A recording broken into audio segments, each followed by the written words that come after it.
This is Facepalm America. I'm Beowulf Rockland. Go to facepalmamerica.com and get more information about the show. I'm really pleased to have with us today Tom Sexton of the Trillbillies Workers' Party podcast that if you have not checked out yet, you absolutely should. And the way that I first started listening to you guys is I was driving back from California and I heard you guys on Chapo Trap House. So I guess it was about a year ago in the wake of the flooding in eastern Kentucky.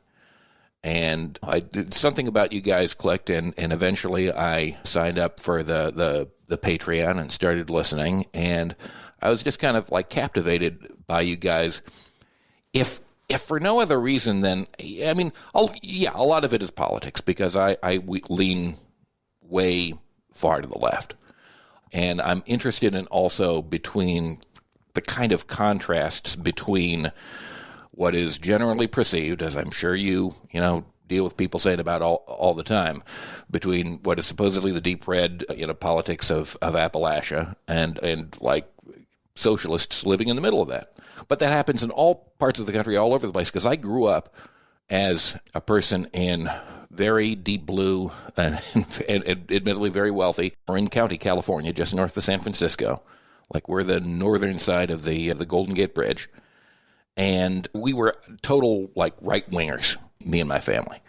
And so I grew up in an environment which was much more liberal. And now I'm a leftist in, like, a red county in a blue state. Because we're about 300 miles north of us is Portland, and 300 miles south of us is San Francisco. So Where are you at now?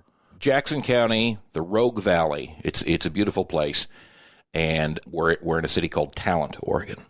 The county voted both times for Trump, but we're sort of at the south end of the county near where the university is, the Southern Oregon University. So it's a blue part of a red county in a blue state.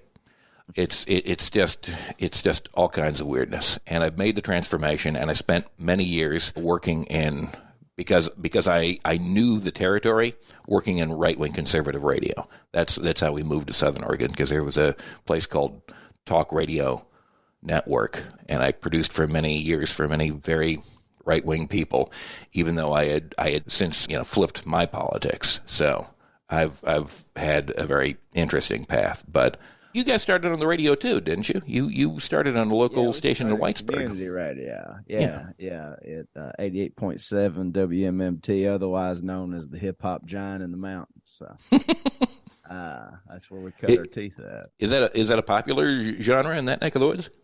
Oh, we used to. The show we hosted was this show called Calls from Home, where so there's like a ton of either federal, state, or private prisons in that area. Okay. And the show we did was a way to kind of subvert, how expensive it was to call in and out of prisons, because they have those phone rates and everything. And so, yeah, there's a whole industry around that, isn't there? Oh, yeah. And so what we would do is we would let family members call in and broadcast messages. It's not the same as, talking to them one-on-one, obviously, but it was a little way to, maybe not feel so alone, Cool. So, nice. Yeah, so we mostly played hip hop and, some other things, but during that show, but yeah. But eventually it evolved into just kind of discussion between the three of you, right? Well, that was a different show, yeah, and it was just me and Terrence at that time, and then we brought Tanya on when we started the podcast. But yeah, we it's funny because you said you had sort of heard us on Chapo, and that was your first exposure. When we started, we were already doing the show, but we kind of noticed some similarities between what they were doing with the podcast early on and what we were doing on the radio. And we was like, well, maybe we could sort of get in that sphere a little bit and kind of put a regional spin on this kind of thing that we're doing. And so, yeah, and they were very sweet and gracious for the, co-signed us early, and that nice kind of put us off to the races, so to speak. But cool. That's kind of how we got moving. Nice. Yeah, you don't, when you think of of leftism. I mean, it's so weird because we have these like conceptions that we've built out, and you go back to the 1930s and like places like Kansas and various places in Appalachia, they really were centers of like almost borderline revolution. And now we think, oh no, they're far right, they're Trumpists, they're irredeemable. But that's never been universally the case, and that's not the case like if you look at a place like California, you think of, oh, there's nothing but liberals out here. Well, look at the Central Valley. I mean, it's like, or look at individuals like in different places. Like places are more complicated than we give them credit for.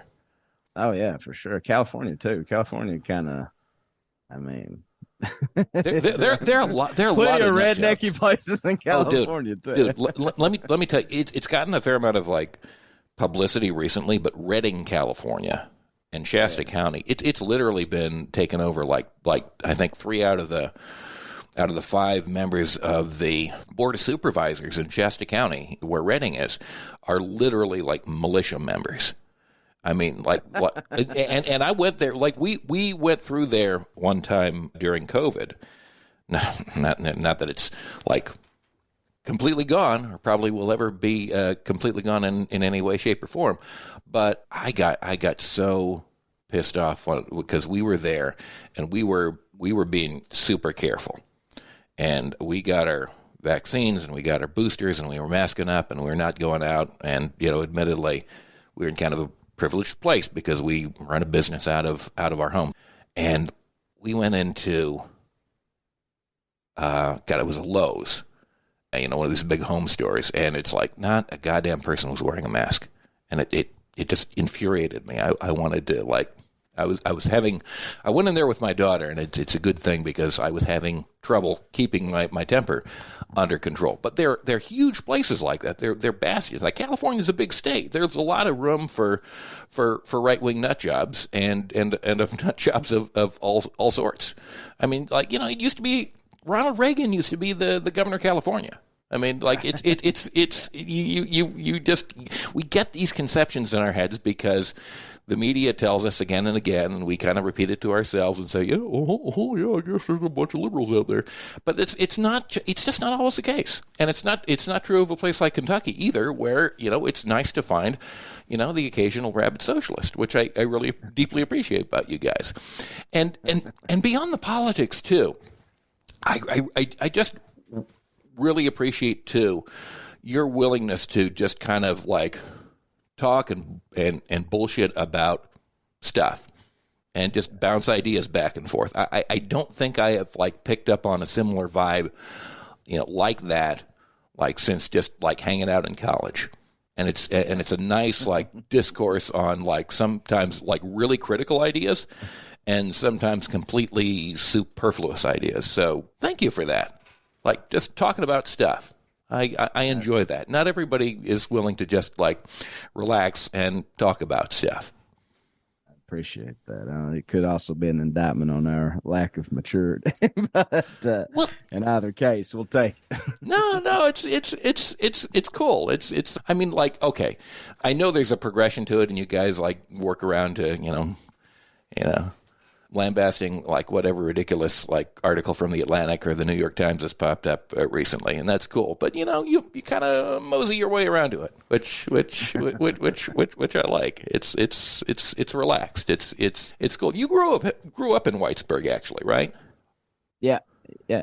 Born and raised there. Yeah. You and Terrence seem to have been. I mean, you obviously both had like very strong Christian upbringings, and that's something that you bring to the show on a regular basis. I wonder like what your relationship is with that today, or how it's progressed over the course of time. I can tell you that even though I was raised by very right-wing people, religion by and large was not a part of that. I mean, my dad referred to religion as medieval Middle Eastern mind control. So that was his perspective. But you guys like and Terrence grew up in New Mexico. You guys bring that background of stuff with you. it almost seems like, you're carrying it along. It's something that you can't. I mean, it's part of you. It's part of who you are. But you guys have evolved a lot since then. What has that journey been like for you personally? It seems like my family is probably the inverse of yours, where you would typically associate being more right wing with being more religious. But Totally. my family was not. Yeah. You would probably not associate being a little more, I won't say left leaning, but we were social democrats. We were like FDR Democrats. That was like the prevailing sort of, I think, political ideology of the mountains for the longest time. And, my family was no different. And so we had that sort of, I hate saying things like, socially liberal, fiscally, conservative or whatever. Right. It was in very broad strokes. Socially conservative, I guess. Yeah. And totally. And then I grew up Pentecostal, which is, sort of on the margins of Christianity as it is. And, I had some of that sort of, a little bit of that evangelical influence that sort of morphed as, and as time went on into these big mega churches and the sort of TV preachers and by extension, the halls of Congress to some degree. I mean, as far as where I stand with all that today, I mean, I don't attend church or anything like that, and I don't live at the foot of the cross or anything. However, I'm always sort of at war with it. I'm always sort of, it's hard to, no matter how smart you think you are or whatever. It's, right. I mean, the stuff that we've been had put in us, man, it finds a way to come out, I guess. So. No, I get you. I still think about the.